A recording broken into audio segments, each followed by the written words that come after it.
everyone, this is Lisa Rusczyk, and today we're going to be talking about travel and budget travel. So my husband and I like to travel once or twice a year with our family, and every year we spread up a spreadsheet. And in this class I'm going to show you how to create the spreadsheet and how to find deals to put on your spreadsheet to finally decide where to go on vacation. And hopefully you can go on vacation at a great price. We found some deals in the past. And I will show you how to analyze your different deals and decide where you should go to make your final decision on where to go on vacation. So please join me in this class, and I'm excited to get started, and I hope you can pick your next vacation and find a deal. All right, see you in class. Okay, let's get started. First, I'm going to show you this spreadsheet I created, and I created it for free in Google Docs. So Google Docs has spreadsheets for free, and I'm going to explain to you a little bit what's on this spreadsheet. So we love to cruise and go to all-inclusive resorts, so we put both on here.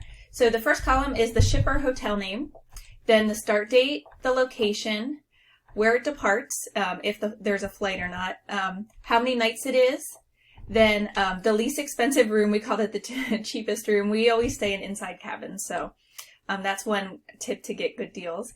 Then taxes, tips. Now you have to pay tips extra, so you pay tips. It's $11 a day on cruises, where in all-inclusive resorts you don't. It's already included in the price, so that's something we had to think about. Parking, how much parking is for the trip, and we added it per day. And the total cost per person. So we're assuming this is 2 people. This was actually before we had our children. So this is how much each day would, or the total price per person, and then the day per person. And finally, the port of call or the link to where we could find the deal. All right, I'll show you a few things we've also done that was simple. So while you're using spreadsheets, one thing we used is, you can see this right up here. This is how we found the total per person. So the sum of G4 to I4 plus J4 to 8 times F4 divided by 4. So as you can see, you can use multiplication and addition in Google Docs and Google Spreadsheets to find out the answer to the total per person, and then we divided it by the number of days, which is in that column, and that's how we got the price per day, and that's how you can see this nice spreadsheet. So you can also see we put in the vacation day today and then how many days left. So you can actually just subtract the vacation day minus the day to show days left on Google Spreadsheets, which was kind of nice when we were booking this, because we were excited about when we were going on vacation.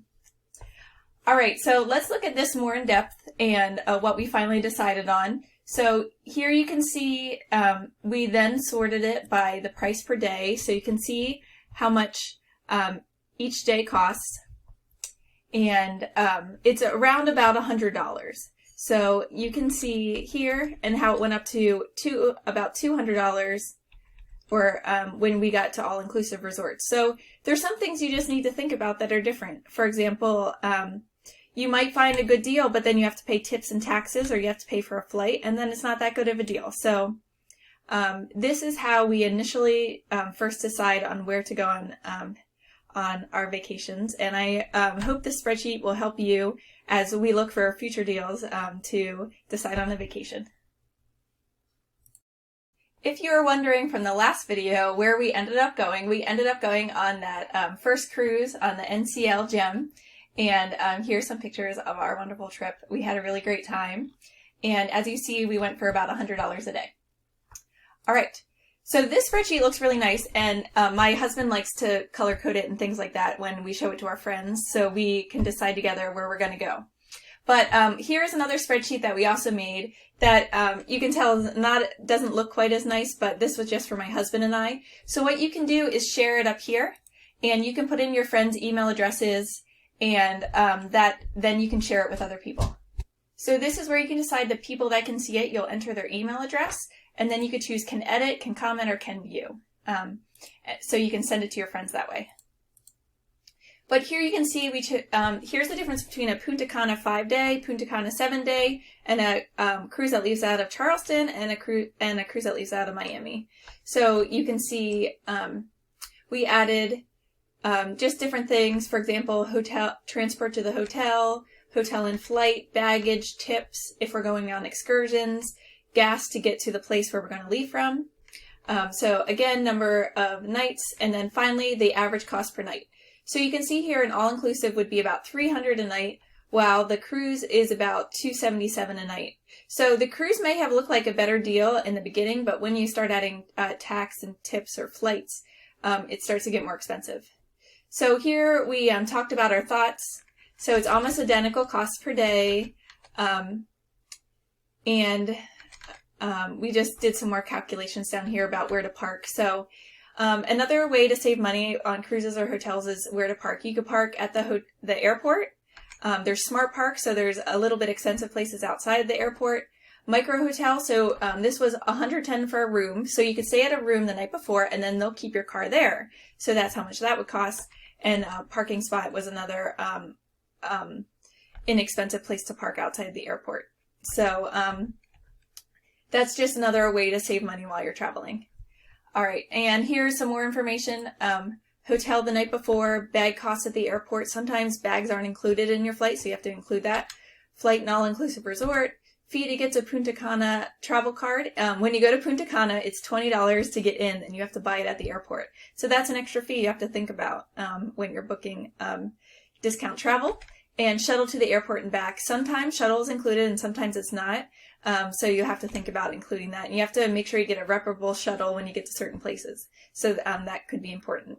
For example, one time we went to Punta Cana, and they said we had a shuttle. So we paid for the shuttle. I think it was, let's say, $20 a person. We got the shuttle to the hotel, but we had to go to a special thing while we were at the hotel to book our transport back. Well, I didn't want to waste my vacation time going to a special talk to get my travel back. So we never, they never booked our travel back from the hotel to the airport. So we had to pay an extra $20 to get another transport back to the airport, but I thought it was worth it because I wasn't going to waste an afternoon of my vacation listening to a spiel because I bought on Travelocity certain transportation. So those are just things to think about when you're traveling, and hopefully some of these tips are helpful as you book your budget travel. All right, everyone, thank you for taking this course. I thought I'd share with you quickly some of my pictures from my last family trip with my kids. We chose Kids Sail Free, and we thought we got a good deal on this, but we also went to an all-inclusive resort, and for the 4 of us, including flights, it was $1,100 for the entire thing.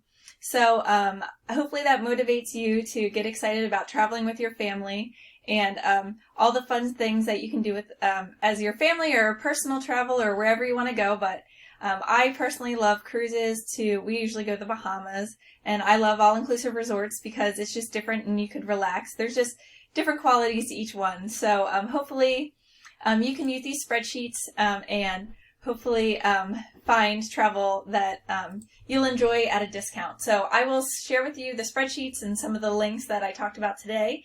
And for the class project, please share your travel photos with us. I'd love to see them. And hopefully it will get you out of your office a little bit more and to travel. All right. I hope you enjoyed this class, and please review it if you liked it. And hopefully I'll see you in some of my other classes. All right. Have a great day. Bye.